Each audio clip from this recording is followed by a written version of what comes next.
Hola, ¿qué tal? Les saluda su amigo Juan Carlos Torres Murillo en este su canal Hablando de Educación. El día de hoy vamos a poner en mesa un tema muy importante, la parte de lo que es la planificación educativa dentro del contexto escolar, ¿verdad? ¿Cuáles son los elementos que la constituyen, sus características, su importancia? Para ello me permito apoyarme de unas hojitas, en este caso son preguntas muy importantes que he tomado a bien sacar para que este tema quede mucho más claro y conciso, ¿verdad? El primero de ellos, para no entrar más en preámbulo, es la siguiente pregunta. Dice, ¿es importante planificar en la educación? La respuesta es sí. ¿Por qué? Porque nos permite tener objetivos claros, precisos y concisos, y sobre todo tener una orientación hacia dónde nos estamos dirigiendo en este proceso de lo que es la calidad del aprendizaje, por ejemplo. Es importante tener en cuenta muchos de los elementos y a continuación vamos a ver algunos de los otros. Como pregunta número 2, ¿los estudiantes forman parte crucial en ese proceso? La respuesta es sí. Los estudiantes son nuestra materia prima como docentes. Tenemos que conocer cuáles son las maneras en las cuales ellos están aprendiendo. Por ejemplo, aquí tenemos el sistema BAC, que es la parte es visual, auditiva, kinestésica también, pero no podemos dejar por un lado la parte de lo que es la teoría de Gardner, por ejemplo, que habla acerca de que no hay una inteligencia como tal, sino que hay múltiples inteligencias, ¿no? En este caso nos mencionan 8, la lógica matemática, la parte que corresponde a la espacial, la musical, la interpersonal, entre otras, ¿no? Por mencionar algunas. Entonces nos indica que los estudiantes tienen diferentes tipos de aprendizajes, por lo cual nuestra planeación debe de estar adaptada al sistema al cual ellos están aprendiendo hoy en día en nuestras instituciones. ¿Ok? Como punto número 3 tenemos que una planeación debe de tener objetivos claros y alcanzables, ¿verdad? Debe de ser específicos y deben de ser medibles. De hecho, aquí también entra la taxonomía de Bloom, donde nos indica que esta pirámide son 6 elementos, ¿no? Y podemos estar desde la parte menos compleja hasta la parte más compleja, teniendo en cuenta la parte menos compleja como el poder recordar algo, ¿no? Y por la última cima de esta pirámide, lo que es el poder crear, ¿verdad? Entonces, establecer objetivos claros y alcanzables son cosas muy importantes, elementos muy importantes que se deben de tener en cuenta en una planificación educativa. Ok. Otro de los elementos más importantes, de los elementos que no debemos dejar pasar, es el entorno del aprendizaje. Un ambiente activo y participativo es esencial dentro de este proceso. De hecho, estudios han demostrado que métodos como el aprendizaje basado en proyectos, que es, en otras palabras, manos a la obra dentro de lo que es el proceso de aprendizaje, ha dado mayores resultados, porque han pasado de ser estudiantes que se les tenía olvidados, que eran estudiantes pasivos. Hoy en día, con la nueva escuela mexicana, se nos pide que tengamos estudiantes que sean activos completamente, estudiantes que estén comprometidos también, pero estudiantes que se tengan en su momento dado pues un interés para colocar acciones, no tenerlo monopolizados en alguna actividad, sino dejarlos crear. ¿Ok?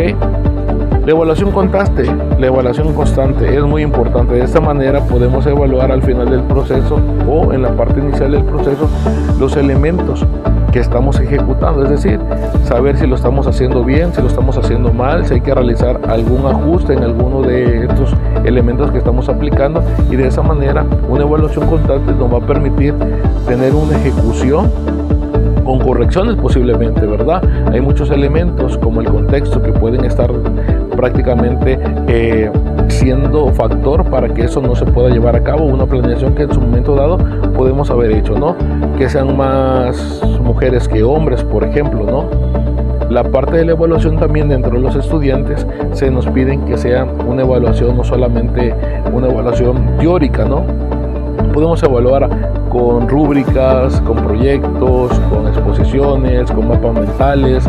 Se pueden tener muchas y múltiples formas de evaluaciones también en el caso de los estudiantes, ¿no? Y lo mejor de todo esto es que los estudiantes no sepan en qué momento están siendo evaluados. De esa manera se asegura que el proceso de la evaluación va a ser una parte más fácil para ellos. Ellos tienen que contestar un examen de 20, 30 preguntas directas. Posiblemente, aunque tengan los conocimientos, en ese momento se pondrán nerviosos y los conocimientos que ellos tienen posiblemente no se han plasmado en la calificación que se obtenga como resultado de esas pruebas, ¿verdad? Vamos a otro punto, que es el uso de la tecnología. Es muy importante saber que el uso de la tecnología, hoy en día tenemos la inteligencia artificial a la puerta de cada esquina, ¿no? De nuestro hogar. Tenemos esa parte donde vamos a encontrar que es parte de un proceso educativo también, ¿verdad? La tecnología no podemos evitarla, no podemos separarla. Entonces debemos como docentes adaptarlas, que formen parte como una herramienta fundamental en el proceso de aprendizaje, sin dejar de que sea solamente hoy en día, por ejemplo, la inteligencia artificial la que haga parte del proceso de todas estas actividades, ¿no? Quitando el proceso pensante, el proceso cognitivo de cada uno de nuestros estudiantes. Entonces, como docentes tenemos una tarea muy importante al momento de ejecutar algunas de nuestras acciones. El uso de la tecnología es una herramienta importante, pero sí también recalcar que debemos de tener mucho cuidado o enfatizar en cómo se ejecuta cada uno de estos procesos. ¿Ok? Entonces, para concluir esta charla, debemos de tener en cuenta que planificar en la parte de adaptarse y evaluar son tres de los elementos más importantes que podemos tener en cuenta en el proceso de lo que es nuestra planeación educativa. Dice por aquí, la educación debe ser flexible, dinámica y centrada en el estudiante. Como ya mencionaba anteriormente, la nueva escuela mexicana nos pide que el centro, que es nuestra materia prima de nuestros estudiantes, que sea basado en ellos, porque hay múltiples elementos que pueden intervenir en el proceso de enseñanza, y de esa manera, teniendo en cuenta cada uno de estos elementos, podemos adaptarlos de mejor manera. La planificación educativa es una de las claves para el aprendizaje exitoso. Completamente de acuerdo con este título por ahí. Si tenemos una buena planificación, vamos a tener aprendizajes enriquecedores, vamos a tener una experiencia bastante linda, bastante padre. Se van a ejecutar cada uno de los elementos de una manera confortable, y eso es algo muy importante que como docentes debemos de plantear dentro de una aula de clase. Por el momento yo creo que sería todo. Si tienen alguna duda por ahí, me gustaría que dejaran allá abajito sus comentarios y poder enriquecer a algunos docentes que están viendo este video, dejarnos sus experiencias, dejarnos sus aportaciones, para aquellas personas que están involucradas o están pensando en ingresar en este hermoso mundo de la docencia, pues tengan un poquito más de dónde tomar algunos conocimientos, y de esa manera saber a lo que se van a enfrentar dentro del proceso educativo, que es prácticamente eso, algo crucial, la planificación dentro de la educación. Sin más por el momento, me despido.